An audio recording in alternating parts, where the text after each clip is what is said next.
Bishnupur the temple city of Bengal. ভগবান বিষ্ণুর নামে এই শহরের নামকরণ।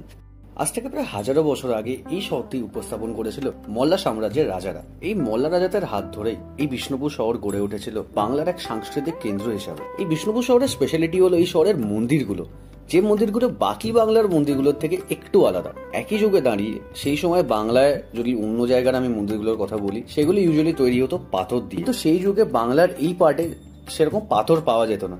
তাই এখানকার যে প্রচলিত লাল মাটি, সেগুলো পুড়িয়ে ইটের মতো আকার বানিয়ে তৈরি হতো এই মন্দিরগুলি।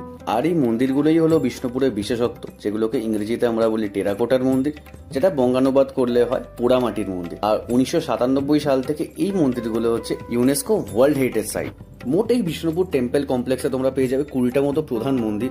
মোরওভার বিষ্ণুপুর শহরে এখনো বাংলার সবচেয়ে পুরনো দুর্গাপুজো সেলিব্রেট করা হয়, যেটি প্রায় 1021 বছর পুরনো। তো এই শহর নিয়ে তো অনেক কথা তোমাদেরকে শেয়ার করলাম, তাহলে এবার চলো মেইন টপিকে ফেরা যাক। জুন মাসের ঝলসানো গরমে আমি গেছিলাম বিষ্ণুপুরে, কিন্তু বাকি টুরিস্টদের মতো ঘুরতে নয়, আমি গেছিলাম বেসিক্যালি বাস প্ল্যানিং করতে। কলকাতা থেকে বিষ্ণুপুরের মধ্যে প্রায় অনেক বাস চলাচল করে, কিন্তু ম্যাক্সিমাম গুলোই হচ্ছে নাইট সার্ভিস, বা সকালে বিষ্ণুপুর ছেড়ে কলকাতা আসে আর দুপুর বা বিকেলের দিকে কলকাতা ছেড়ে বিষ্ণুপুর যায়। তো এরকম স্কেডিউলের বাস আমার পক্ষে কমফোর্টেবল ছিল না, কারণ আমি সেম দিনে গিয়ে সেম দিনে ফেরার প্ল্যান করেছিলাম। সেই কারণে আমি এরকম একটা বাস খুঁজছিলাম যেটা ওখান থেকে দুপুরবেলা ছাড়বে আর আমাকে বিকেলের মধ্যে কলকাতা পৌঁছে দেবে। তো অনেক খোঁজার পর আমি পেলাম WBTC Habra depot Bishnupur Habra bus route, যেটা ওখান থেকে প্রায় দুপুরবেলা ছাড়ছে আর আমাকে বিকেলের মধ্যে পৌঁছে দিচ্ছে কলকাতা। সো যদি পুরো টাইম টেবিল বলি রুটটা, যেটা আমি ট্রাভেল করেছি, হাবড়া থেকে সকাল 5:45 ছেড়ে এবং বারাসাত থেকে 6:45 ছেড়ে বিষ্ণুপুর তোমাদের ঢুকিয়ে দেবে দুপুর 12টার কাছাকাছি। আবার বিষ্ণুপুর থেকে দুপুর 1:50 ডট ছেড়ে হাবড়া তোমাদের ঢুকিয়ে দেবে বিকেল 8টা থেকে 8:30টার মধ্যে। সো কলকাতা কানেক্টিং বাস বললাম আমি, কিন্তু বাসটা কিন্তু ধর্মতলা হয়ে যায়। বাসটা ডানকুনির পর বালি হয়ে ডানলপ হয়ে তারপর বারাসাতের দিকে চলে যায়। সো আমি বিষ্ণুপুর থেকে রাইড নিয়েছিলাম দক্ষিণেশ্বর অব্দি, যেখানে আমার ভাড়া লাগলো 115 টাকা। অ্যান্ড এন্ড টু এন্ড ফেয়ারের কথা যদি বলি, সেটা হচ্ছে মাত্র 141 টাকা, যেটা হচ্ছে সব থেকে সস্তা বাস বিষ্ণুপুর থেকে কলকাতা আসার জন্য। আর লাস্টলি পুরো এই ভিডিওটাই আমি ভয়েস ওভারে করেছি, কারণ সেই সময় বিষ্ণুপুরের টেম্পারেচার ছিল প্রায় 42 থেকে 43 ডিগ্রি সেলসিয়াস। আর এই গরমে গোপ্রো বার করে ভিডিও করা সম্ভব হয়নি। চেষ্টা করেছিলাম, কিন্তু বারবার গোপ্রো বন্ধ হয়ে গেছিল, তাই কয়েকটা শট নিতে পেরেছি আর বাকি জার্নিটা তোমাদের জন্য রেকর্ড করতে পেরেছি গোপ্রো দিয়ে।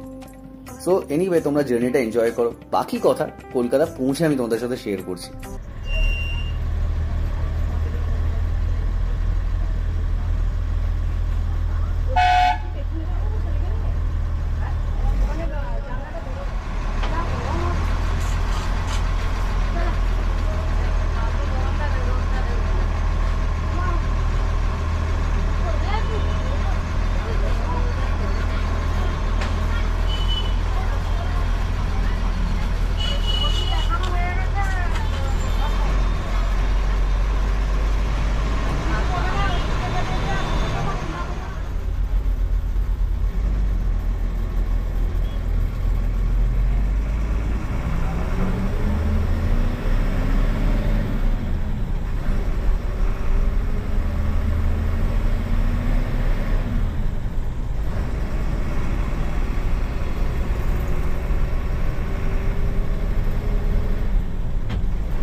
সো ঘড়িতে বাজে বিকাল 4:10 আর আমরা এসে পৌঁছালাম আরামবাগে।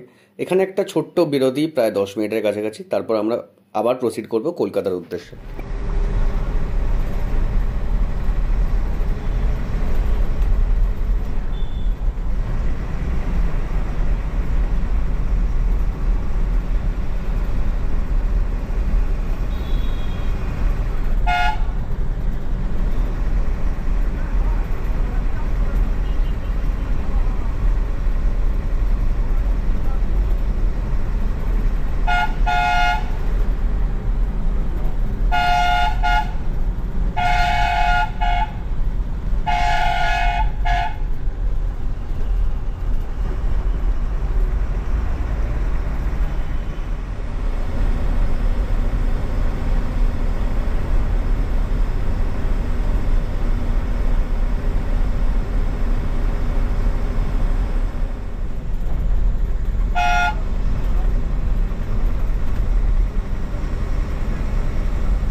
সো বিষ্ণুপুর থেকে গাড়ি ছেড়েছিল 1:50 আর দক্ষিণেশ্বর আমি নেমেছিলাম তখন বাজে ঘড়িতে সন্ধ্যে 6টা। সো অল টোটাল যদি আমি ডিস্টেন্স দেখি, ডিস্টেন্সটা কিন্তু বেশি নয়। বিষ্ণুপুর থেকে দক্ষিণেশ্বরের ডিস্টেন্স ছিল প্রায় 130 কিলোমিটারের কাছাকাছি, কিন্তু এই 130 কিলোমিটার কভার করতে আমাদের লেগে গেছিলো 4 ঘন্টা। কারণটা তোমরা দেখতেই পেলে, প্রায় পুরো স্ট্রেচটাই সিঙ্গেল লেন রাস্তা। আর কিভাবে গাড়ি আমাদের কাটিয়ে কাটিয়ে কাটিয়ে কাটিয়ে এলো পুরো রাস্তাটা দেখতেই পেলে। সরু রাস্তা, সিঙ্গেল লেন রাস্তা, তার জন্য ম্যাক্সিমাম স্পিড হয়তো 50 থেকে 55 আমরা মেনটেন করতে পেরেছি অল থ্রু আউট। আর ওভারঅল যদি আমি জার্নি এক্সপিরিয়েন্সের কথা বলি, জার্নি আমার খুবই ভালো ছিল।